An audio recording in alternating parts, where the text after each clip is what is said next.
pardonnez-moi. Nous sommes infiniment reconnaissants, Seigneur. Que ton nom soit béni encore une fois, oh Dieu de gloire. Merci Dieu de gloire, Père, pour ton amour. Merci Seigneur, Père, pour ta grâce immense. Merci Dieu, Père, pour ton amour infini, Seigneur. Papa, merci Seigneur, Père, pour cette occasion encore une fois que tu nous accordes, mon Dieu, pour édifier ton peuple, Seigneur. Laisse que Dieu, que l'honneur te revienne. Laisse que Dieu, que la gloire te revienne, Seigneur. Laisse que Père, que la puissance te revienne, mon Dieu, mon Dieu. Le secours qui n'a jamais manqué dans la détresse. Le secours qui n'a jamais manqué dans la détresse, mon Dieu, de gloire. Seigneur, te disons infiniment merci. Te disons infiniment merci, notre Dieu. Te disons infiniment merci, notre roi, Père de gloire.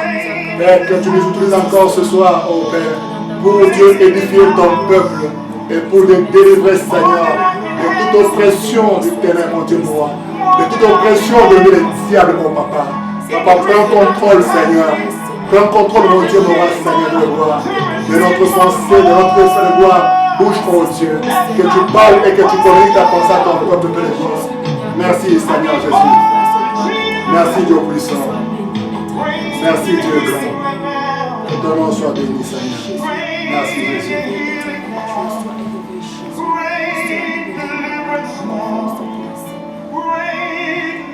Nous sommes encore une fois devant vous pour partager encore la parole de Dieu. Que le nom de Jésus soit béni pour cette occasion merveilleuse. Bien-aimés, c'est encore un privilège de venir auprès de vous, afin de comprendre certaines choses et certaines réalités qui se passent dans nos vies et qui se passent dans nos familles. Mais avant toute chose, j'aimerais que nous puissions lire la parole de Dieu en Psaume 105, les versets 9 à 10. Nous allons lire la parole de Dieu, Psaume 105, 9 à 10.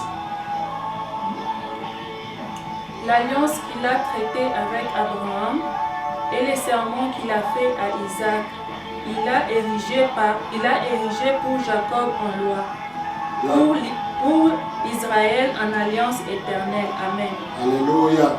L'alliance qu'il a traitée avec Abraham. Il est venu à Isaac. Il a encore renoué cela comme un serment. Arrivé à Jacob, la Bible dit qu'il a érigé en loi. Mais pour Israël, c'était une alliance éternelle. Bien-aimés, nous voulons comprendre bien ce verset. La Bible dit que Dieu a conclu l'alliance avec Abraham. Avec Abraham, c'était une alliance. Avec le fils d'Abraham, qui est Isaac, il a fait comme un serment. Il a dit à Isaac, tu vas marcher, tu vas jurer de marcher selon la voie de ton père. Arrivé au niveau de Jacob, la Bible dit qu'il a érigé comme une loi. Mais à Israël, c'était une alliance éternelle. Bien aimé, j'aimerais que nous puissions comprendre certaines choses qui nous sont imposées comme de loi dans nos vies. Certaines choses qui nous sont imposées parce qu'à Jacob, c'était une loi. Mais quand vous regardez bien cette loi, la loi remontait à son père Isaac, la loi remontait à son grand-père Abraham, mais à la source, il avait une alliance. C'était une alliance. Mais quant à lui, on lui a seulement donné une loi. On lui a seulement imposé les choses. Parce que la loi a un caractère obligatoire. Que Jacob, voilà comment est-ce que tu vas faire les choses. Ceci, ce sont les lois. Tu vas t'y conformer. Tu n'as pas à discuter, mais conforme-toi aux lois. Parce qu'à Isaac, à Jacob, ça a été érigé comme loi. Mais à la source, ce qui était pour Jacob une loi, mais à la source, il y avait une alliance, bien-aimé. Bien, j'aimerais que tu comprennes une chose. Il y a des choses qu'on nous impose. Il y a des choses qu'on nous dit, même au niveau de nos familles, que ce sont des lois de famille. Autrement dit, ce sont des coutumes de nos familles. On nous impose d'observer certaines lois, certaines coutumes, certaines us et traditions. Mais en réalité, ce sont des lois qui nous sont imposées. Mais ces lois-là émanent d'une alliance qui a déjà été conclue quelque part. Et surtout, nos grands-parents, nos ancêtres, nos aïeux ont conclu l'alliance avec, je ne sais pas, une divinité Mais cela est venu on nous l'a présenté comme une loi. On nous impose de faire certaines choses selon que la culture ou bien le coutume nous le demande. On nous impose certaines choses, qu'on observe certaines choses. On nous impose quoi manger, quoi ne pas manger, comment faire les choses, comment faire certaines cérémonies. On nous impose cela en qualité de loi. Mais à la source de toute loi, à la source de cette loi-là, il y a toute une alliance qui a été conclue. Bien-aimé, j'aimerais que tu comprennes très bien cette notion de ce qu'on nous impose aujourd'hui comme coutume, de ce qu'on nous dit aujourd'hui que non, chez nous, dans notre tribu, dans notre famille, on fait comme ça, on ne fait pas ceci, on mange ça, on ne mange pas ceci. Ce sont des lois, des coutumes, ce sont des lois de notre famille, ce sont des lois de notre famille. Mais quelque part, à la source et à la genèse, il y a une alliance qui soutient cette loi-là. Bien-aimé, j'aimerais que tu comprennes, parce que beaucoup de gens aujourd'hui se trouvent dans des chaînes, ils se trouvent dans des liens, ils ne savent pas comment est-ce qu'ils sont entrés, ils ne savent pas qu'est-ce qui se passe dans leur vie. Mais quelque part, il y a des lois, il y a des alliances qui ont été conclues quelque part. Bien-aimé, j'aimerais te dire quelque chose, bien-aimé. Quand on dit une loi, cette loi-là, qui est soutenue par une alliance, bien-aimé, ça a une puissance, ça a une force.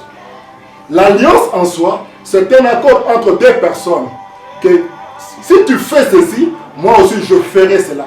C'est-à-dire, à partir du moment qu'une partie joue son rôle, l'autre partie jouera également son rôle. C'est-à-dire que quand toi tu joues ton rôle, l'autre partie va aussi faire ce que vous avez conclu, que si moi je fais ceci, toi aussi tu feras cela. C'est ainsi que j'aimerais que tu comprennes. Il y a certaines lois, il y a certaines coutumes, certaines us, certaines choses qu'on nous impose dans nos familles à observer. Bien aimé, quand tu regardes bien, ça émane d'une alliance quelconque que nos parents, que nos ancêtres, que nos grands-parents ont conclu avec une divinité quelconque. Bien aimé, j'aimerais d'abord toucher un point qui fait que beaucoup de gens pleurent, mais ne sachant pas réellement qu'est-ce qui est à la base, ou bien c'est quoi le problème. Quand nous regardons bien, en Genèse chapitre 29, je crois qu'on ne va pas lire le verset 18, vous allez comprendre une chose. Vous allez comprendre une chose. Est-ce que tu peux me préparer ça? Oui. Tu vas comprendre une chose. J'aimerais que tu comprennes d'abord. Là, il s'agit du mariage de Jacob. Le même Jacob qui avait une loi. Il est allé maintenant se marier. Est-ce qu'on peut lire la parole de Dieu? Jacob aimait Rachel. Jacob a aimé Rachel. Et il a dit, je te servirai 7 ans. Je vais te servir 7 ans pour Rachel. Ta fille cadette. Ta fille cadette. Jacob a aimé Rachel. Jacob a dit au père de Rachel que je vais te servir pendant 7 ans pour ta fille cadette. Bien-aimé, le père de Jacob, quand nous regardons bien, Abraham, quand il voulait que son fils Isaac puisse se marier, Abraham a fait venir son serviteur. Il lui a fait jurer. Et la Bible déclare, il a donné de biens précieux. Il a donné des choses précieuses à son serviteur. Il a dit, va chercher une femme pour mon fils. Abraham, en d'autres termes, il a donné la dot. Il a donné tout le nécessaire pour qu'on aille chercher une femme pour son fils. Et quand le serviteur est allé, il est entré dans la maison de Rebecca, il a donné le nécessaire qui constitue la dot jusqu'à nos jours. Parce que parfois on se pose la question, l'origine de la dot dans la Bible. Mais Abraham, le père de la foi, il a donné les choses précieuses. On n'a pas pris pour Isaac la fille seulement comme ça, non. On a versé la dot. On a donné des choses précieuses aux parents et aux frères et aux sœurs de Rebecca. On a donné des choses précieuses. Et ici nous voyons un père qui donne la dot pour son fils. Et son fils s'est marié. Et ce père-là qui a donné la dot, il avait déjà une alliance avec un Dieu. Il avait déjà une alliance avec un Dieu. Mais ce que nous venons de lire en Genèse, nous voyons maintenant que Jacob, qui aime Rebecca, et il dit, je vais travailler pendant 7 ans pour ta fille cadette. Ici, Jacob n'avait pas attendu que son père lui donne la dot. Mais Jacob a dit, je veux travailler 7 ans pour prendre ma femme. Bien, mais je dire, et surtout encourager nos jeunes, et surtout le jeune qui aspire au mariage, il est très important de prendre l'attitude de Jacob en ces lieux. Je conseille et je conseillerais encore que les jeunes se prennent en charge. Quand nous voulons nous marier, prenons l'attitude de Jacob. Il s'est levé. Il n'a pas voulu que son père lui donne l'argent de la dot. Il n'a pas voulu que sa famille lui donne l'argent de la dot. Mais il a dit que non, moi je veux aller travailler et je travaillerai pendant 7 ans pour prendre ma femme Rachel. Pour prendre Rachel. Bien-aimé, j'aimerais dire aux jeunes, parce que en soi le mariage c'est quoi? Qu'est-ce qui détermine un mariage coutumier? Le mariage coutumier est déterminé ou bien est conclu à partir du moment que la dot est versée. Quand on verse la dot, le mariage coutumier est déjà conclu. Et or, la dot, c'est quoi? La dot, c'est ça ce qui détermine le mariage. Et la dot n'est pas seulement un symbole de donner l'argent, parce que la dot active aussi certains esprits. C'est quelque chose de coutumier, mais c'est une loi coutumière, et ça active aussi une force spirituelle qui entre quand la dot est versée. Bien, mais j'aimerais donner une illustration pour me faire comprendre. Dans d'autres tribus, vous pouvez être un jeune homme et une jeune fille, peut-être en train de cohabiter. Et pendant que vous cohabitez là, votre femme ou bien votre ami peut peut-être avoir des relations extra-conjugales ou bien extra, si je peux les appeler comme ça. Mais pendant que la dot n'est pas encore versée, rien de mal ne peut arriver à votre ami, pour l'appeler ainsi. Mais à partir du moment que vous vivez ensemble, mais vous n'avez pas encore versé la dot, et que cette femme a des relations extra, rien de mal ne lui arrivera. Mais pendant que vous êtes encore ensemble, si la dot est payée, et que cette même femme va maintenant à l'encontre et continue avec ses habitudes, vous verrez que des conséquences néfastes vont l'atteindre, qui peuvent l'amener même jusqu'à la mort. Bien aimé, pour dire seulement que la dot qui a été versée revêt aussi un caractère spirituel. Il y a certaines forces qui entrent en jeu. Il y a un certain pouvoir qui entre en jeu. C'est ça ce qui fera que pendant que la dot est versée, la femme qui va en dehors, il contracte, il est soumis maintenant à certains esprits qui peuvent le frapper jusqu'à la mort. Bien-aimé, si quelqu'un donne l'argent, ça vient de mes mains. Je donne l'argent peut-être à mon frère pour que mon frère puisse prendre sa femme en mariage. Comme c'est la dot qui détermine le mariage, si cet argent vient de ma main, ça veut tout simplement dire que ce mariage-là, qui est conclu par la dot, et que la dot est venue de ma main, ça veut dire que ce mariage est entre mes mains. Ça veut tout simplement dire que si c'est ma main qui a tendu la main pour donner la dot, et que c'est moi qui ai donné la dot, c'est comme dire que ma main est sur ce mariage-là. Alors j'aimerais dire et encourager nos jeunes, si vous voulez vous marier, adoptez l'attitude de Jacob. Ne permettez pas à quelqu'un d'avoir une main mise sur votre mariage.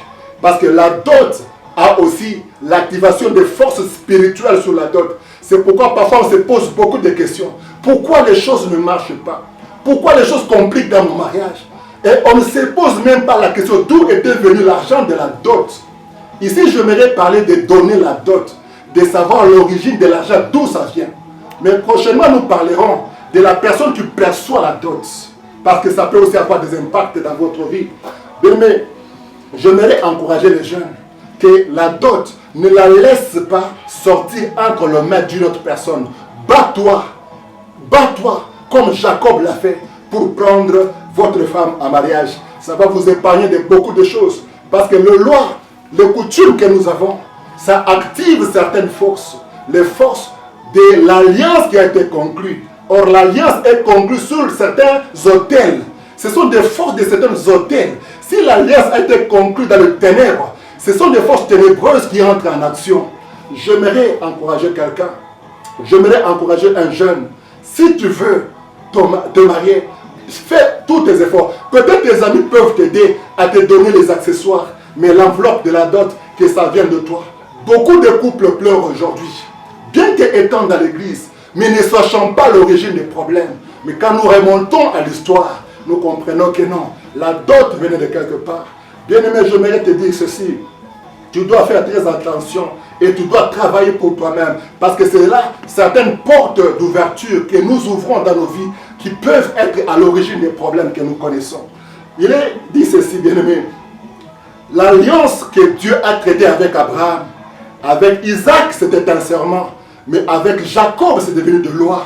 Faisons très attention aux lois que nous appelons coutumes qu'on nous impose. Parce que c'est par les coutumes et par ces lois-là que certaines forces négatives sont véhiculées dans nos vies. Certaines puissances maléfiques sont véhiculées dans nos vies. J'aimerais que toi qui me suis, après avoir écouté, que tu puisses prier, bien-aimé, que tu puisses prier pour briser et fermer certaines portes que tu as ouvertes dans ta vie par l'observation de certaines lois de coutume. Tu les as observées, ça a ouvert de portes à ce que certains esprits viennent et agissent dans ta vie. Bien-aimé, il est temps que nous puissions comprendre certaines choses. Il est vraiment temps que nous puissions comprendre. J'aimerais que tu puisses travailler sur toi-même parce que beaucoup de couples sont instables. Quand vous travaillez surtout dans le domaine de délivrance, vous allez comprendre comment est-ce que les gens pleurent et surtout dans le mariage. Et quand vous remontez, vous allez comprendre. Jeunes gens, travaillent comme Jacob, travaille. Fais que si tu veux prendre ta femme, que ça soit l'argent qui vient de ta main, pas de la main d'une autre personne. Ne permets pas à certaines personnes d'avoir la même mise sur ton mariage. Ne permets pas que ton mariage soit dans la main d'une autre personne. Que cela soit le fruit de tes efforts. Et tu verras que tu vas t'écarter et tu seras épargné de beaucoup d'autres choses que nous aurons peut-être l'occasion de développer peut-être prochainement. Bien-aimés dans le Seigneur, le temps est venu. De la même manière que ceux-là qui observent le coutume, ceux-là qui observent, ils participent à une alliance quelconque. Vous participez en observant à une alliance quelconque. Si cette alliance était conclue dans les ténèbres, vous participez à cette alliance-là. Bien, mais j'aimerais vous dire, confions-nous à Dieu et à Dieu seul. Bien, mais mettons de côté tout ce qui est coutume. Mettons de côté, parce que la coutume en soi, on est en train de nous présenter la chose autrement, mais on ne nous dit pas réellement ce qui est en bas. Mais j'aimerais t'encourager, comme la Bible déclare, que confions-nous en Dieu. Et la Bible dit bien en Ésaïe 40, verset 31, il dit que ceux qui se confient en Dieu, ils renouvellent leur force. Ils prennent des vols comme de l'aigle. Ils courent et ils ne se lassent pas. Et ils marchent et ne se fatiguent pas. Bien-aimé, j'aimerais te dire, si seulement tu décides de te confier en Dieu et en Dieu seul, bien-aimé, tu vas prendre de l'envol comme de l'aigle.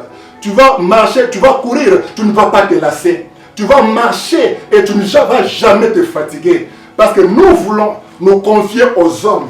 Nous voulons nous confier dans nos coutumes. Nous détruisons nos vies. Mais beaucoup de gens sont victimes de ces lois de coutumes, de ces lois de famille. Nous nous mettons nous-mêmes captifs dans la captivité en cherchant à observer ces choses-là. Mais confions-nous en Dieu et en Dieu seul. C'est pourquoi la Bible déclare, je lève les yeux vers les montagnes. D'où me viendra le secours? Le secours ne me viendra ni de l'Orient, ni de l'Occident, mais le secours me viendra de l'Éternel, notre Dieu. Bien-aimé, j'aimerais te dire, confie-toi en Dieu et en Dieu seul. Bien-aimé, confie-toi en Dieu. Observe les lois divines. En les observant, en obéissant aux lois divines, ça te fait participant de l'alliance que Dieu a eu à conclure avec l'humanité. Nous sommes directement, en obéissant à Dieu, cela nous connecte à l'alliance. Bien, mais ce n'est que quand j'obéis aux clauses de l'alliance que l'autre partie avec qui nous avons conclu l'alliance doit aussi réagir en faisant ce qui sont les clauses de cette alliance-là. Confie-toi en Dieu, bien-aimé. Confie-toi en Dieu et en Dieu seul. On ne regrettera jamais, jamais, alors jamais d'avoir donné sa vie au Seigneur. Mais tu ne vas jamais regretter. La Bible dit, je mettrai la différence entre ceux-là qui me servent et ceux-là qui ne me servent pas. Mais quand tu sers Dieu, Dieu mettra toujours la différence. Tu peux peut-être ne pas avoir réalisé certaines choses que tu planifiais réaliser dans la vie. Tu peux peut-être te dire que non, je comptais faire ceci, je comptais faire cela. Mais parce que tu sers Dieu, quand tu vas faire le bilan total de ta vie, tu verras que ton bilan sera toujours positif. Bien, mais je m'aimerais t'encourager. Servons Dieu. Mettons à part les coutumes, mettons à part les traditions, mettons à part ces lois qu'on nous impose. Ces lois-là cachent quelque chose. On nous présente une face, mais l'autre face-là, c'est la face cachée. Bien-aimés, observons Dieu et Dieu seul. La Bible dit, maudit soit celui qui se confie dans l'homme. Bien-aimé, ne te confie jamais dans l'homme. Ce n'est pas de l'orgueil, mais mets ta foi en Dieu. L'homme, bien sûr, nous avons besoin des hommes. Les relations sociales, on en a besoin. Mais nous ne devons jamais, alors jamais, nous confier dans des hommes. Mais confions-nous en Dieu. C'est pourquoi Isaïe 40 nous dit encore, je le dis, ceux qui se confient à l'Éternel, ils renouvellent leur force. Renouvelle ta force en se confiant en Dieu. Et quand tu te confieras en Dieu, ta vie prendra de l'envol comme l'aigle. Tu vas voler comme l'aigle parce que tu te confies en Dieu. Ne te confie pas à tes coutumes. Ne te confie pas à tes traditions. N'observe pas les lois et les ordonnances de votre culture, parce que c'est à l'origine de cela qu'il y a des problèmes. Parce que les coutumes, les observer, c'est ouvrir les portes aux forces qui soutiennent ces coutumes-là. Bien aimé, une alliance, quand elle est conclue, ça a été présenté comme une loi à Jacob. Mais quelque part, quand une loi est là, cette loi-là a un caractère obligatoire. Tu dois observer la loi. Tu dois observer la loi. Et aussi, il doit y avoir aussi les gens qui sont chargés de l'exécution de la loi. C'est ainsi que dans d'autres pays, on parle de Law Enforcement Agency. Ça veut dire que les agents sont là pour renforcer la loi. Ça veut dire que quand tu observes les lois et que tu brises ces lois-là, il y a des sanctions. Parce que là où il y a les lois, il y a des sanctions. C'est ainsi que tu fais d'autres choses de votre coutume, d'autres ne le font pas. Tu as des sanctions que tu subisses de la part des forces maléfiques de votre coutume qui sont des alliances que tes grands-parents, tes parents ont conclues. Bien, mais la loi et les coutumes qu'on nous impose là, ça vient des alliances des grands-parents et des parents et de nos aïeux qui ont conclu. Et dans la plupart des cas, ils les ont conclus avec les ténèbres. Ce n'est pas avec Dieu. C'est pourquoi tu souffres aujourd'hui en voulant observer les coutumes. Je te dis, observer les coutumes, c'est activer, c'est autoriser aux esprits maléfiques qui sont à partir de l'alliance que tes grands-parents ont conclu sur l'autel de venir et d'agir dans votre vie. Confie-toi en Dieu, bien-aimé. Tu n'auras pas à regretter, je te dis. Tu vas renouveler ta force. Et ta vie, tu vas prendre de l'envol comme de l'aigle. Tu vas voler, bien-aimé. Tu vas voler. Tu vas courir. La vie ne va pas stagner. Tu vas courir. Tu vas réaliser des choses dans la vie que tu ne pensais même pas que tu allais réaliser. Tu vas atteindre des choses que tu ne pensais même pas que tu vas atteindre. En se confiant seulement en Dieu. C'est pourquoi la Bible dit en Josué que ces livres de la loi ne se loignent pas de ta bouche, médite-les jour et nuit et agis fidèlement selon tout ce qui est écrit. C'est alors que tu réussiras dans toutes tes entreprises.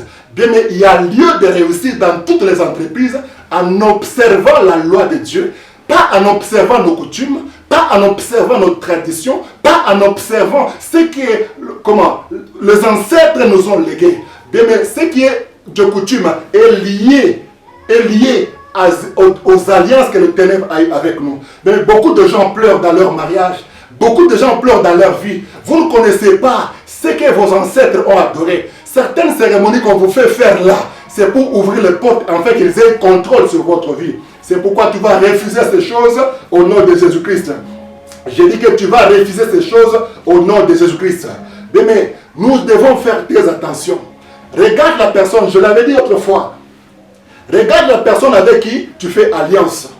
Quand tu fais alliance avec une personne, je l'ai donné par l'exemple de Marie et de Joseph. Je dis que l'alliance reposait, la promesse reposait sur la famille de Joseph. C'est de la famille de Joseph que le Messie devait venir. Mais de l'autre côté, parce que Joseph était en relation à une alliance avec Marie, c'est Marie maintenant qui a trouvé grâce de porter l'enfant Jésus. Bien-aimé, quand tu te lis à une personne, par alliance, les bénédictions de la personne peuvent avoir aussi l'effet sur ta propre vie. C'est pourquoi il faut choisir bien les amis. Il faut choisir bien les compagnons. Il faut choisir bien l'épouse ou bien l'époux. Parce que quand vous vous connectez à une bonne personne, les bénédictions de sa vie deviennent aussi vos bénédictions. Même les combats de sa vie deviennent aussi vos combats. Alors nous devons faire très attention, bien-aimés. Nous devons faire vraiment très attention. La Bible est en train de nous dire encore, bien-aimé, que quand on se confie à l'Éternel, on renouvelle notre force. J'aimerais dire à quelqu'un, j'aimerais dire aux jeunes gens, cherchons à faire comme Jacob l'a fait. Ne permets pas à une personne, d'avoir la main mise sur ton mariage. C'est là que beaucoup de gens pleurent plus tard, 5 ans, 10 ans dans le mariage, ils commencent à pleurer. Mais vous ne savez pas l'origine de vos problèmes. Vous ne savez pas que ça venait d'où. Vous ne savez pas, vous qui observez les coutumes. Les coutumes viennent du diable. Ce sont des alliances qui ont été conclues avec le diable dans le ténèbre. On nous impose comme de loi. Mais ça a été une alliance. Au départ, c'est une alliance comme Abraham a conclu l'alliance. Et c'est arrivé à Isaac sous forme d'un serment. Et au niveau de Jacob, c'est devenu une loi. Bien aimé, regarde bien les lois qui te sont imposées. Ce sont des lois démoniaques. Ce sont ceux-là qui sont à la base de beaucoup de problèmes dans votre vie. J'aimerais que là où tu es, bien aimé, que tu prennes conscience. Toi qui observes les lois. Dans notre tribu, on ne fait pas ceci. Dans notre tribu, on ne mange pas ceci. Dans notre tribu, on ne fait pas cela, on ne fait pas ceci. Bien, mais tu dois faire très attention, toi qui es là pour observer les coutumes. Mais je te demanderai d'observer la parole de Dieu. Comme il est dit en Deutéronome 28, la Bible dit, si tu obéis et en mettant en pratique la loi que je te prescris aujourd'hui, je ferai ton nom grand. Je te donnerai la supériorité sur toutes les nations de la terre. Tu seras béni dans le champ, tu seras béni dans la ville, tu seras béni à ton départ, tu seras béni à ton arrivée. Le fruit de tes entrailles seront bénis, les travaux de tes mains seront bénis. Je vais enlever la maladie du milieu de vous. Tu ne vas pas t'endetter. C'est toi qui vas prêter là, tu ne vas pas t'endetter. Bien, mais ce sont là les bénédictions qui sont attachées à ceux-là qui observent et qui obéissent à la voix de Dieu. Bien, mais obéir à la loi de Dieu, ça te fait participant à l'alliance que Dieu a avec nous. Et quand tu désobéis à la loi de Dieu, tu te déconnectes de l'alliance que Dieu a avec nous. Et Dieu a une alliance de bonheur et de prospérité pour son peuple. Quand tu obéis aux coutumes, ça veut dire que tu te connectes à l'alliance et aux autels des ancêtres. Quand tu obéis aux coutumes, ça veut dire que tu es connecté aux ancêtres et à leur autel. C'est pourquoi quand tu désobéis, tu es frappé. C'est pourquoi quand tu obéis, les conséquences de ces coutumes, de ce loi, de cet autel, viennent encore s'exprimer dans votre vie. Bien-aimé, obéis à Dieu et à Dieu seul. Regarde à Jésus. Il est le consommateur de notre foi. C'est lui qui est le consommateur de notre foi. J'aimerais que là où tu es, bien-aimé, que tu prennes conscience, que tu puisses voler comme de l'aigle en obéissant à Dieu et à Dieu seul. Ne participe pas aux coutumes. Les coutumes ont des forces démoniaques derrière. On peut entrer en détail. Je dis, j'aimerais encourager les jeunes. Quand tu veux te marier, bien aimé, bats-toi avec tes propres moyens. Bats-toi avec ton effort. Bien aimé, tu vas suer même du sang pour avoir l'argent, de manière que la chose qu'on appelle dot là, que ça soit seulement toi qui as travaillé pour cela. Ne donne pas à quelqu'un l'occasion de te donner la dot. Tu ne connais pas l'état d'esprit de la personne. Or, la dot détermine le mariage. Ça veut dire que c'est ça, la personne qui a donné, qui a le contrôle sur le mariage. Ça veut dire qu'il a la main sur ce mariage-là. J'aimerais te déconnecter. J'aimerais te déconnecter de cela. Que tu te déconnectes de cela, bien-aimé. Tu te déconnectes de cela. Fais dès le premier pas, quand tu veux entrer dans le mariage, prends soin des petites choses. Ne néglige rien. Ça paraît petit, mais plus tard, tu verras que non, c'est grand. Prends soin des petites choses. J'aimerais que là où tu es, bien-aimé, tu puisses vraiment te concentrer et afin de faire les choses proprement. Évitons de s'associer à n'importe qui. Ne t'associe pas à n'importe qui. Il y a des gens, tu t'associes. Ces malédictions deviennent tes malédictions. Cherchons à qui s'associer. Que ce soit dans le business, que ce soit dans le ministère, que ce soit dans le mariage. Cherchons avec qui nous devons nous associer. Fais des efforts pour que toi-même tu puisses donner ta dot. J'aimerais, comme je l'ai dit, prochainement je parlerai de la personne qui perçoit ta dot. C'est aussi là une autre porte d'entrée où beaucoup de gens pleurent. Bien-aimé, même si ton père a l'argent, il peut le faire. Il peut te donner comme Isaac a fait à son fils, comme Abraham a fait à son fils Isaac. Mais nous devons aussi regarder l'état spirituel de gens qui veulent nous donner, de gens qui veulent nous aider. C'est très important, bien-aimé. J'aimerais que là où tu es, que tu puisses regarder bien ta vie, bien-aimé. Regarde bien ta vie. Bien, mais regarde par vie, il y a des choses que tu as observées. On t'a fait chanter certains chants. On t'a fait danser certaines danses. Tu as participé à certaines cérémonies de famille, de coutumes. Bien-aimé, tu as pris part à l'autel, à l'alliance. Tu as pris part à l'alliance ténébreuse qui existe dans ta famille. C'est pourquoi certaines choses ne marchent pas. Tu dois renoncer à cela. J'aimerais que tu pries là où tu es. Mais prie, tu vas dire à Dieu, prends contrôle de mon corps, prends contrôle de mon âme et prends contrôle de mon esprit. Invite le Saint-Esprit là où tu es, bien-aimé. Invitons Dieu dans nos vies. Que Dieu soit le maître de mes pensées. Que Dieu soit le maître de mon âme. Qu'il soit le maître de mon esprit. Qu'il soit le maître de mon corps. Bien-aimé, tu as utilisé ton corps pour aller danser les danses, comment chanter aux esprits de famille. Tu as mangé les choses qui ont été consacrées aux idoles de ta famille. Bien-aimé, tu as participé, tu as chanté, tu as dansé, tu as fait des choses, des cérémonies qui ne rendent pas gloire au Seigneur. J'aimerais que tu comprennes ces choses, bien-aimé, que tu comprennes ces choses. Observons la loi de Dieu, n'observons pas nos coutumes. Au nom puissant de Jésus-Christ. Au nom puissant de Jésus, je te conseillerais, n'observe pas les coutumes. Les coutumes, ça soutient une alliance quelque part. Les coutumes soutiennent une alliance. En obéissant aux coutumes, tu es participant de cette alliance aussi. Bien-aimé, sois participant de l'alliance divine que nous avons en Jésus-Christ. Observons la loi divine, observons la loi de Dieu. Ça va nous mettre à l'écart de toutes les forces maléfiques, ténébreuses qui agissent aujourd'hui dans beaucoup de familles, dans beaucoup de vies et dans beaucoup de couples. La Bible dit, je le dis encore, que ceux-là qui se confient à l'Éternel, ils renouvellent leurs forces. Tu vas renouveler ta vie, tu auras une vie nouvelle, tu auras un élan nouveau, tu auras une force nouvelle au nom de Jésus-Christ. Il dit qu'ils vont prendre de l'envol comme des aigles. Bien, mais ta vie va aller avec une vitesse impossible que ceux qui observent les coutumes et les traditions n'évoluent pas. Bien, mais à toi qui observes la loi divine, ta vie prendra de l'élan et de l'envol comme de l'aigle au nom de Jésus-Christ. La Bible dit, tu vas marcher, tu vas courir, tu ne vas jamais te lasser. Bien, mais ta vie ne sera qu'une succession de victoires et de succès. Parce que tu ne vas pas te lasser, tu ne vas pas te fatiguer, tu ne vas pas t'arrêter sur le chemin du progrès. Quand tu te confies en Dieu, tu vas marcher, tu ne vas jamais te fatiguer. Bien, mais je te conseillerais, déconnecte-toi des coutumes. En observant les coutumes, tu observes, tu es participant de l'alliance ténébreuse de ta famille, de votre clan.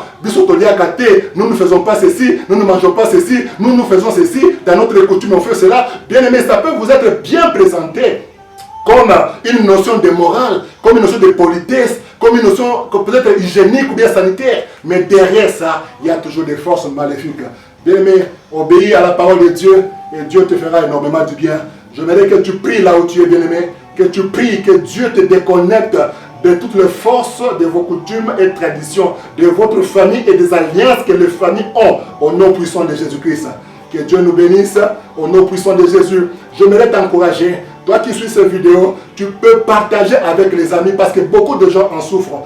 Bien-aimé, je te demanderai de s'abonner pour que le prochain numéro que tu sois aussi informé à temps. Abonne-toi, partage, que nous puissions vraiment prier ensemble. Et si tu sens qu'il y a quelque chose qui ne marche pas, si tu te retrouves dans ce que nous avons dit là, tu peux toujours nous appeler. Le numéro est là au bas de l'écran. Tu peux toujours nous appeler. Nous allons prier ensemble et que Dieu va te délivrer. Il va agir encore dans ta vie au nom de Jésus-Christ. Shalom.